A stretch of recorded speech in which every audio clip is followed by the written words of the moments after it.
Добрий день, я вітаю всіх. Hello and welcome everyone who has joined us.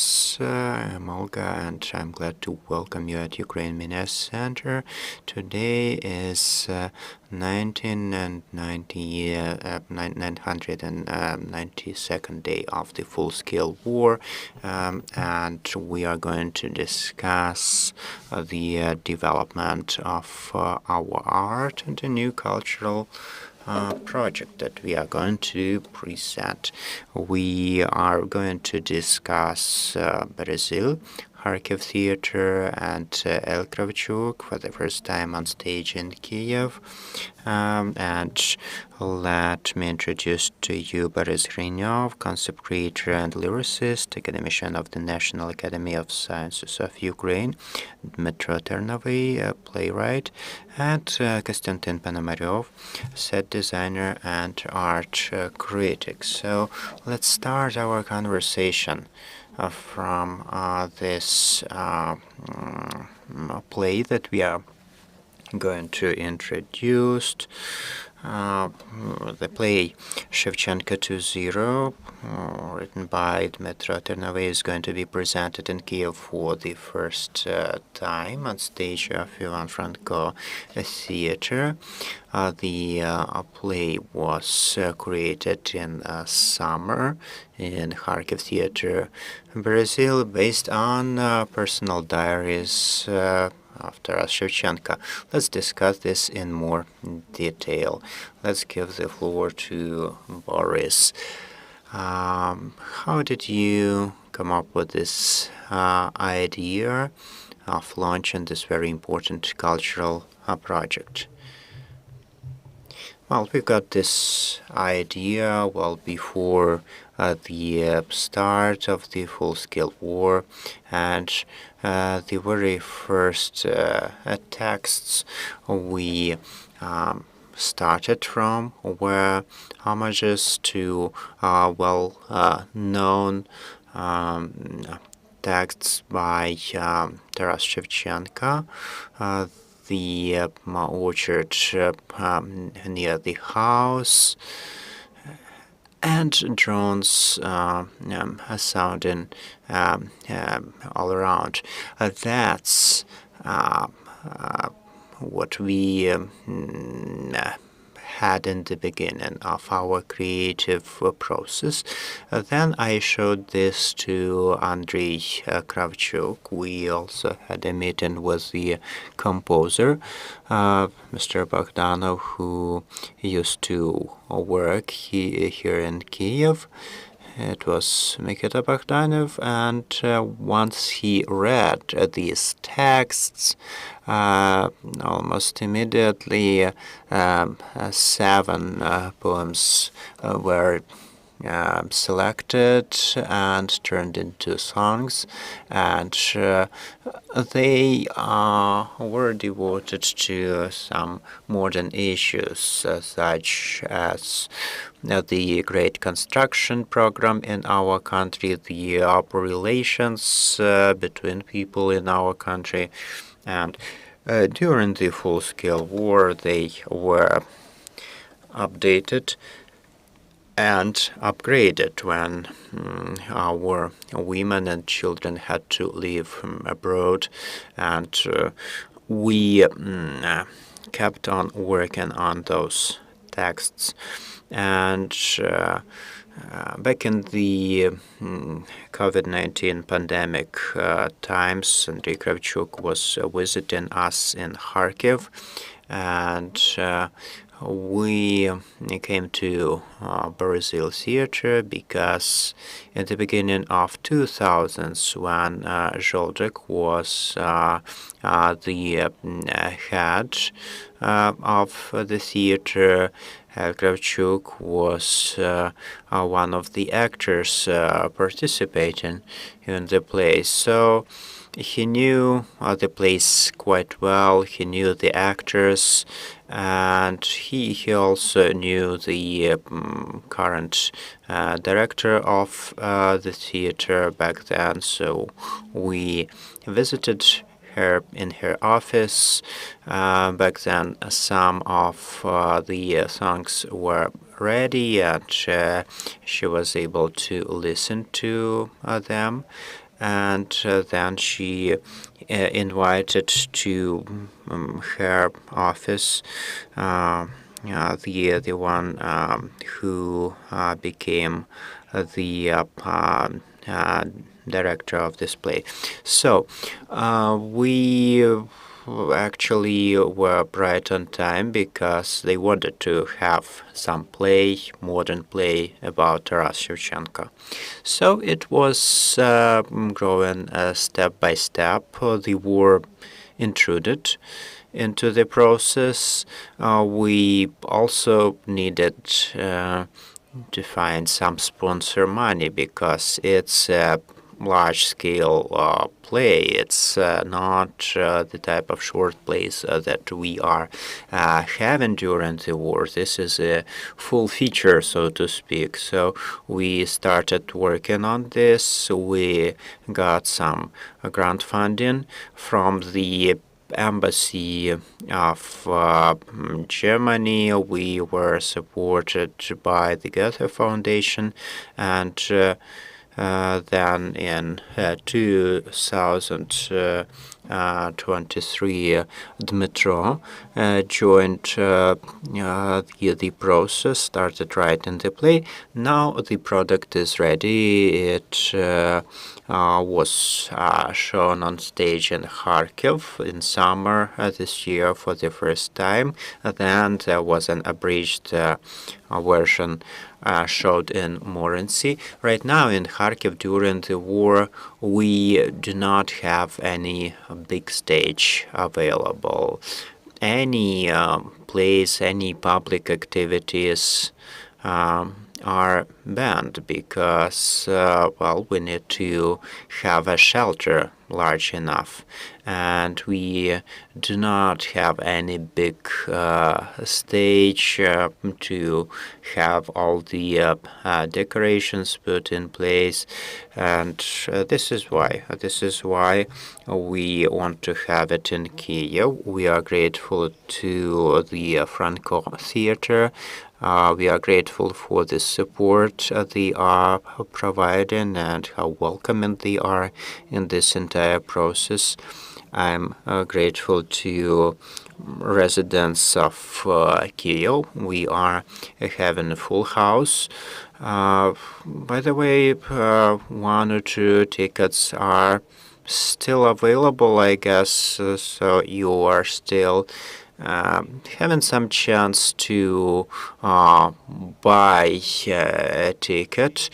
So yeah, a couple of tickets are still remaining, so please join us. It's a very modern play. It's about the reality of today. It's about us, and it's about Taras Shevchenko. There is a huge intrigue in this entire process, and you will see everything if you come, and also you will hear detail from Dmytro. Yes, Dmytro, you are the author, so what was your inspiration? Did it take you a long time? Was it quick? Instead, what would be your advice to us? Yes, it was quite a lengthy process in terms of preliminary research. I worked with Shevchenko's diaries, but actually when you go deeper into this, it's not only about the diary. You also read his letters, you also read the memories of other people, and you also read his texts. And so it took a long time to research. It took just a couple of weeks to write the play. So I mainly was inspired by Shevchenko as a person, because that's someone I first discovered in my university years, but then there was a huge gap in time. So I had to rediscover him as a modern person. And well, yeah, there is quite interesting interplay between the things he wrote about his times and the things happening right now, and the questions we would ask each other, like why we keep using the Russian language these days, and his personal story of spending some years in that imprisonment. So if we were able to ask the question and hear answers from him, that's quite interesting. We are saying that Kravchuk is playing Shevchenko. That's not exactly true. He's playing Shevchenko's monument, and the entire conflict is built on this meeting between the monument and Shevchenko himself. So that's the main conflict and place of power in this play. And actually this is a kind of fantasy that is born at the crossroads between the times of today and the old days. These little missing pieces from his diaries are kind of visible when we put all the other pieces of the puzzle together, and I believe this will be quite unusual look at Shevchenko as a person and a famous writer. Let's give the floor to Kostiantyn. You were the artist and set designer. We understand quite well that from the standpoint of these challenges you had, that you had to balance different things on your plate. And well, actually, yes, when we were working on this play, this was in essence contemporary art. It was action-based contemporary art. When we started, we had some ideas. We had some readiness to work on this. So we had the understanding that we will create the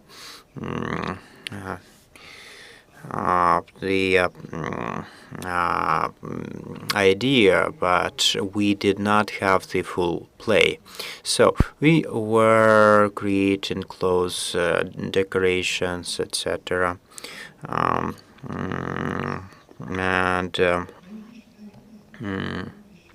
So, yeah, we had lots of questions. Dmytro did not give us answers, but yeah, he believed in us.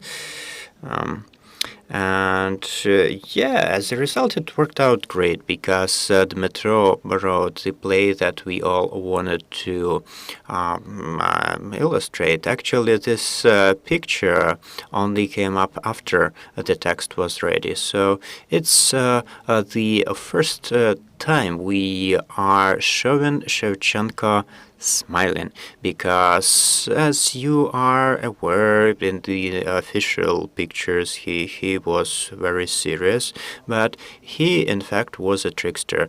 He wanted to be perceived as a very serious person, but in fact he was quite a joyful person, and as Umberto Eco has famously said that every one of us is a bunch of different things. So we were looking for this in the clothes, in decorations, in the multifunctional wall that we have there on stage, and actually director Kovshun is the one who is there. So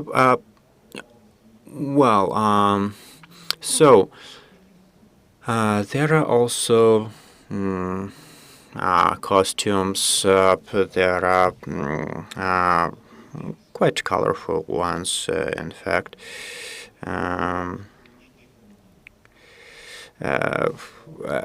In the beginning, what I could envision, of course, black and white would be the most affordable option to the villagers, etc.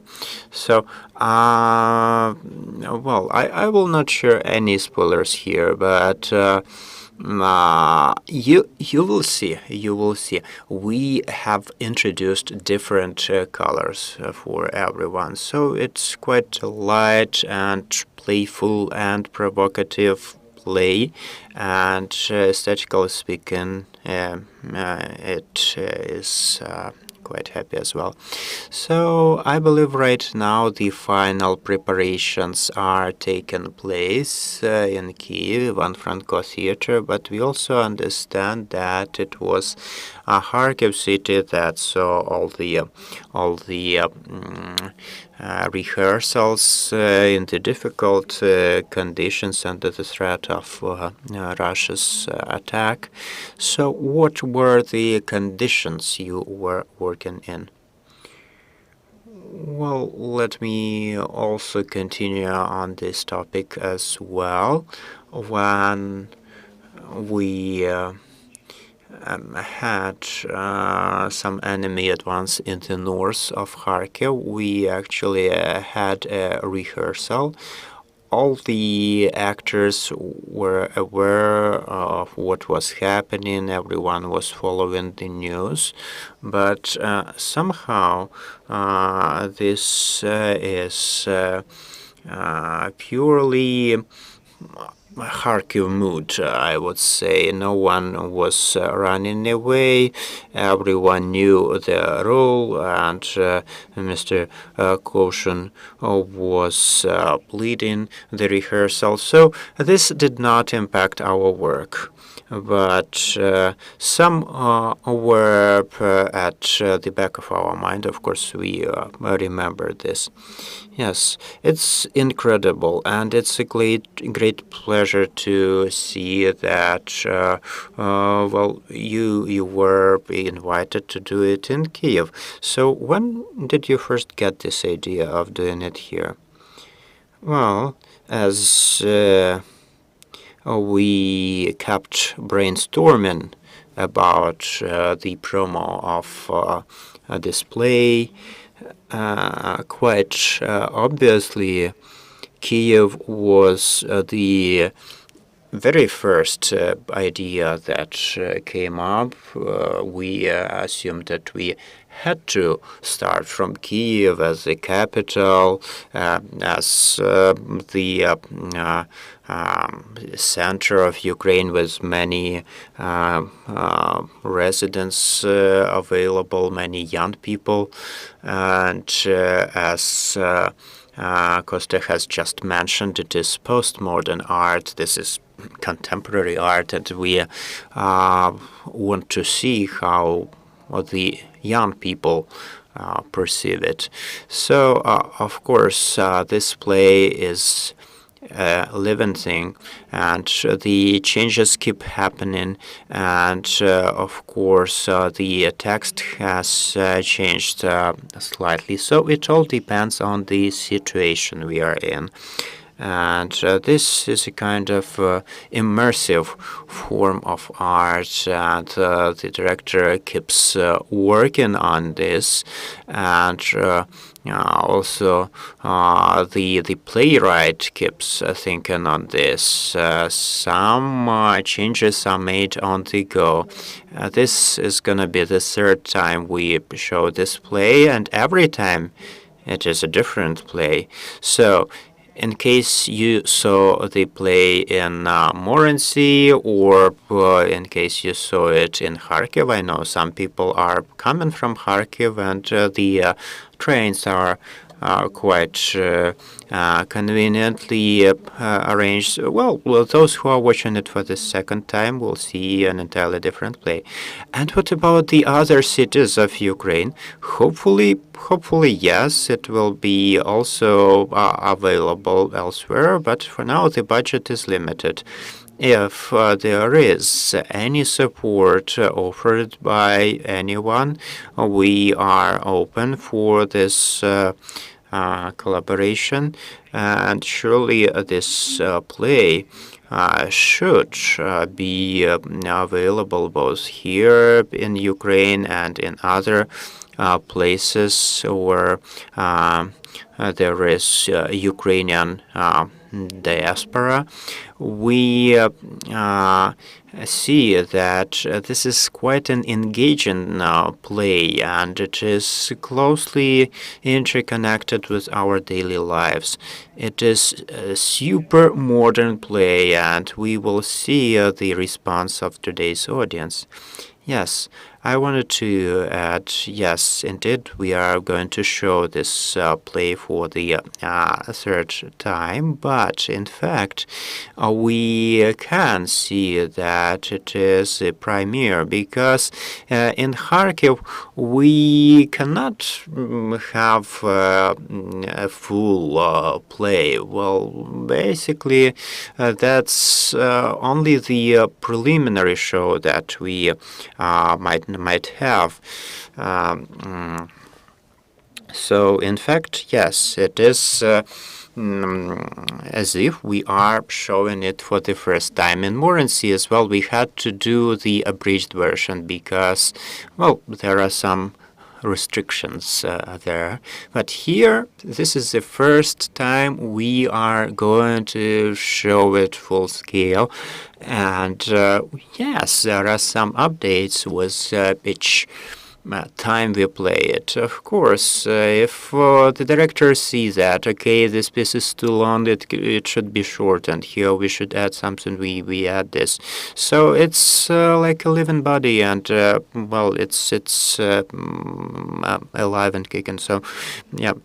Thank you so much for this. I'm grateful to all of you for the art you are doing despite the difficult conditions you are in. I'm speaking to our audience once again, and we are going to see this play in Kyiv today at 6 p.m. Some tickets are still available, so please make sure you buy one. And I'm grateful to our defense forces. Thanks to them, we are able to keep going with these events and these theater plays. Let's keep working for the victory of Ukraine.